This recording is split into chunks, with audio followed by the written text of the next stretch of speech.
అందరికీ నమస్కారం. నేను మీ పిసిరెడ్డి. దయచేసి ఈ వీడియో స్కిప్ చేయకుండా చివరి వరకు చూడండి. ఇప్పటి వరకు ఎవరన్నా నా ఛానల్ సబ్స్క్రైబ్ చేసుకోకపోతే దయచేసి వెంటనే సబ్స్క్రైబ్ చేసుకొని మీ వంతుగా నాకు సపోర్ట్ చేస్తారని ఆశిస్తున్నాను. గరికపాటి నరసింహారావు గారు లాంటి పెద్దల గురించి మాట్లాడటం అంటే నిజంగా అది సాహసమే.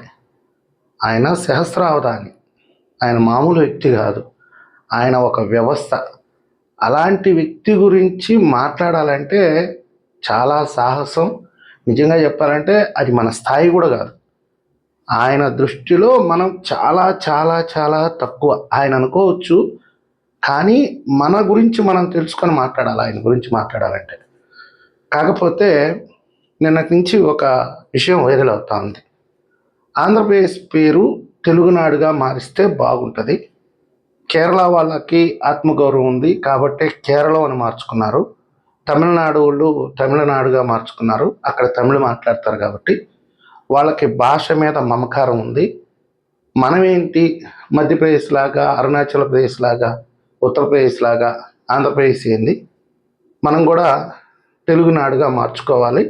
ఇది నందమూరి తారక రామారావు గారు కూడా చాలా ప్రయత్నం చేశాడు. ఆయన వల్ల కాలేదు. ఇప్పుడైనా మనం ఆ ప్రయత్నం చేయాలి అని ఆయన మాట్లాడాడు. ఈ విషయం గురించి మాట్లాడే ముందుగా కొన్ని విషయాలు మీ ముందుకు తీసుకొని వస్తాను. ఆంధ్రులు ముందా తెలుగు ముందా? నేను ఆంధ్రుల చరిత్ర గురించి దాదాపుగా ఒక 4-5 పుస్తకాలు చదివాను. అంటే నేనేం పెద్ద మేధావని కాదు. 4-5 పుస్తకాలు తెలుసుకోవాలి, ఆంధ్రుల చరిత్ర ఏంటి అని తెలుసుకోవాలని ప్రయత్నిస్తే దాదాపుగా సత్యయుగంలోనే, అంటే శ్రీరాముడి కంటే ముందే ఆంధ్రుల చరిత్ర ఉంది. వీళ్ళు సత్యహరిశ్చంద్రుడి పరిపాలనా కాలంలో ఆంధ్రులు కీలకంగా వ్యవహరించినట్టు కూడా కొన్ని చారిత్రక ఆధారాలు ఉన్నాయి. మరీ ముఖ్యంగా చాలా విషయాలు చెప్పాలి మీకు, కానీ కుచించి చిన్నవిగా చెప్తున్నాను అర్థం చేసుకోవడం కోసం.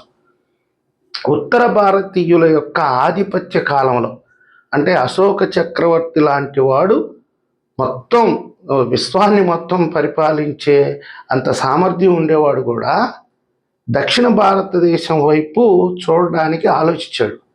అంటే దక్షిణ భారతదేశానికి వీళ్ళు ఒక గోడలాగా నిలబడ్డారు. వీళ్ళు వీరులు, యుద్ధ నీతి ఉంది, రాయబారులుగా వ్యవహరించేవాళ్ళు, నీతి శాస్త్రంలో అంటే రాజనీతి శాస్త్రంలో దిట్ట, కళాకారులకి మంచి గౌరవం ఇచ్చేవాళ్ళు.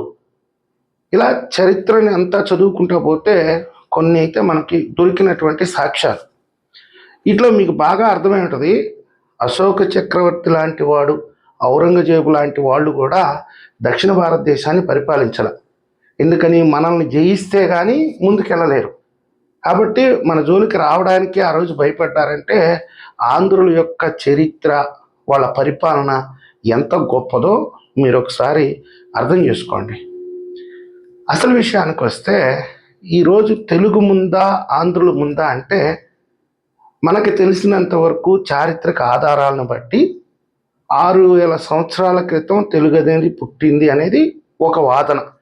దీని మీద చాలా చాలా రకాలైనటువంటి వాదనలు అయితే ఉన్నాయి. కానీ ఆంధ్రులు ముందుగా సంస్కృతం మాట్లాడేవాళ్ళు, తర్వాత తెలుగు భాష పుట్టింది, తర్వాత విస్తృతంగా ప్రచారం చేశారు, తర్వాత దానికి ఒక లిపి కల్పించారు అనేది చారిత్రక ఆధారాలు.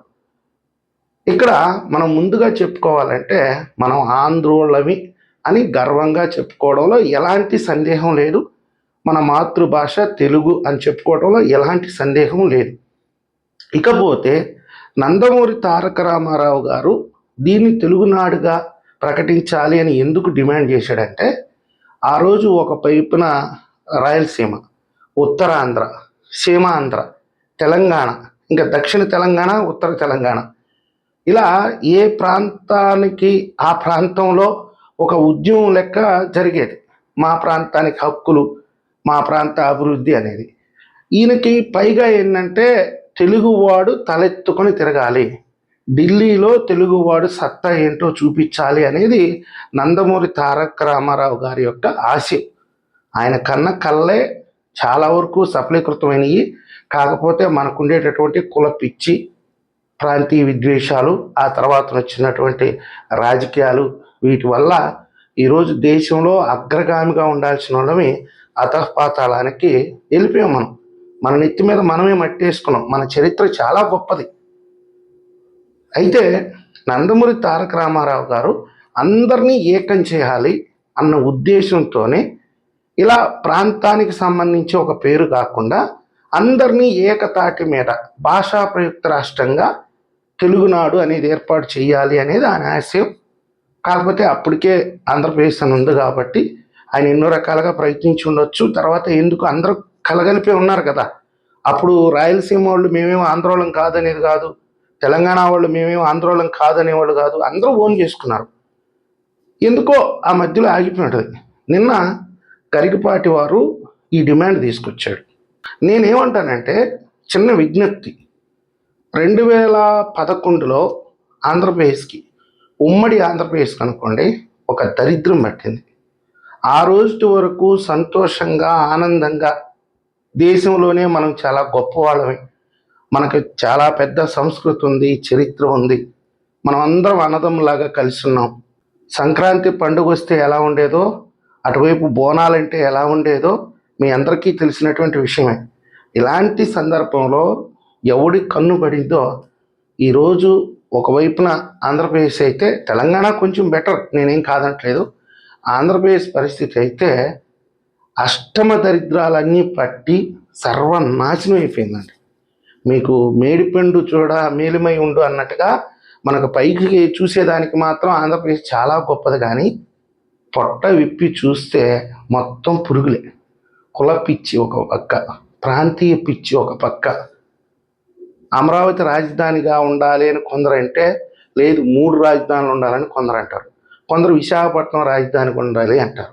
కొందరేమో కర్నూలు రాజధానిగా ఉండాలి అంటారు. అంటే అన్నీ భిన్నాభిప్రాయాలు. ఎవడో ఒకడు వస్తాడు, ఒక రాయి వేస్తాడు, ఆ ప్రశాంతంగా ఉండేటటువంటి అది మొత్తం సర్వనాశనం అయిపోద్ది. ఈరోజు ఏ విధంగా కులపిచ్చి ఉంది అంటే, ప్రత్యక్షంగా సమాజంలో తిరిగేవాడికి నాకు తెలుసుద్దండి. ఎవరో 4 గోళ్ల మధ్య కూర్చొని ఈ రాష్ట్రంలో ఏం జరుగుతుందో తెలుసుకోకుండా మాట్లాడటం అనేది చాలా సులభం. అంత కులపిచ్చి ఉందండి. మరీ దారుణంగా తయారైపోయినారు జనాలు. ఈ కులపిచ్చి నిర్మూలన కోసం చాలా చర్యలు తీసుకోవాలి, చాలా మాట్లాడాలి. మా లాంటి వాళ్ళు మాట్లాడితే అది జనాల్లోకి వెళ్ళట్లేదు. అది మా దౌర్భాగ్యం, మా కర్మ. అది ప్రజలు తప్పు కాదు. ఇందులో ఇప్పుడు తెలుగునాడు అనేది ఒకటి కొత్త విషయాన్ని తీసుకొస్తే దీన్ని కూడా రాజకీయం చేసేస్తారు. తెలుగునాడు పెట్టడం అనేది ఒక కులానికి అనుకూలం, ఒక కులానికి వ్యతిరేకం, ఒక ప్రాంతానికి అనుకూలం, ఒక ప్రాంతానికి వ్యతిరేకం. నాకు తెలిసి 2024 నుంచి ఈ 18 నెలల కాలంలో కాస్తో కూస్తో నోట్లోకి 4 ఏళ్ళు వెళ్తున్నాయి ఏమో నాకు తెలిసినంత వరకు. అంతకు క్రితం వరకు అయితే ఎవ్వరికీ ఆశ లేవు. ఈ రాష్ట్రం బాగుపడుతుంది, దీనికి ఒక రాజధాని వస్తుంది, ఈ రాష్ట్రంలో డెవలప్మెంట్ జరగద్ది, ప్రజలు ప్రశాంతంగా కూర్చుంటారు అన్న ఆశ నాలాంటి వాడికి అయితే అసలు లేవండి. ఏదో అదృష్టం కొద్దీ ప్రజలంతా ఒకవైపు నిలబడ్డారు. 2024లో కూటమి ప్రభుత్వాన్ని అధికారంలోకి తెచ్చారు. ఆ తర్వాత కూడా ఈరోజు వైఎస్ఆర్సీపీ ఏ విధమైనటువంటి రాజకీయం చేస్తుందో, ఏ విధమైనటువంటి నీచ నికృష్టాలకు పాల్పడుతుందో మీ అందరికీ తెలుసు. ఒకవైపు మతాన్ని రెచ్చగొడుతున్నారు. కులకుంపటి ఎప్పుడో పెట్టారు, సర్వనాశనం అయిపోయింది ఈ కులకుంపటి వల్ల. ఈరోజు మతాల మధ్య చిచ్చు పెడుతున్నారు. దయచేసి పెద్దలు ఆంధ్రప్రదేశ్ విషయంలో ఏదన్నా ఒక సందేశాన్ని ఇచ్చే ముందు మీరు మంచి ఉద్దేశంతోనే ఆ వ్యాఖ్యలు చేసి ఉండొచ్చు, నేను కాదనలేదు. కాకపోతే ఆంధ్రప్రదేశ్లో పరిస్థితి చాలా దయనీయంగా ఉందండి. దానికి తోడుగా చాలా చాలా సెన్సిటివ్ పర్సన్స్, ఎవడో అడ్డమైన వాడు 4 మాటలు మాట్లాడేస్తే దాన్ని పట్టుకొని గుంజుకుంటారు. కానీ ఇక్కడ మన కడుపు నిండే మాటలు అవి, మనకేమన్నా దారి చూపించే మాటలా, మన భవిష్యత్తుకు సంబంధించిన మాటలా అనేది ఒక్కడ కూడా పట్టించుకోడండి. ఇక్కడ ఇంట్లో ఏమో 3 పూట్ల తినే పరిస్థితి ఉండదు, కానీ కులం గురించి మాత్రం మాట్లాడాలి.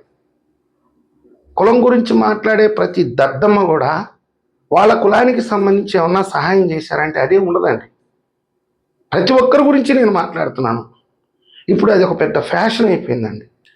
దయచేసి గరికపాటి లాంటి పెద్దలకి నేను చేసుకునేటటువంటి విజ్ఞప్తి ఏంటంటే ఇలాంటి మాటలు అనేవి ఆచితూచి మాట్లాడితే చాలా బాగుంటుందండి. ఇప్పుడు తెలుగునాడు, ఆంధ్రప్రదేశ్, తెలుగా ఇవి రాష్ట్రానికి ముఖ్యం కాదు. ముందు ఏంటంటే రాజధాని ఏర్పాటు కావాలి, ప్రజల జీవన ప్రమాణాలు మెరుగవ్వాలి.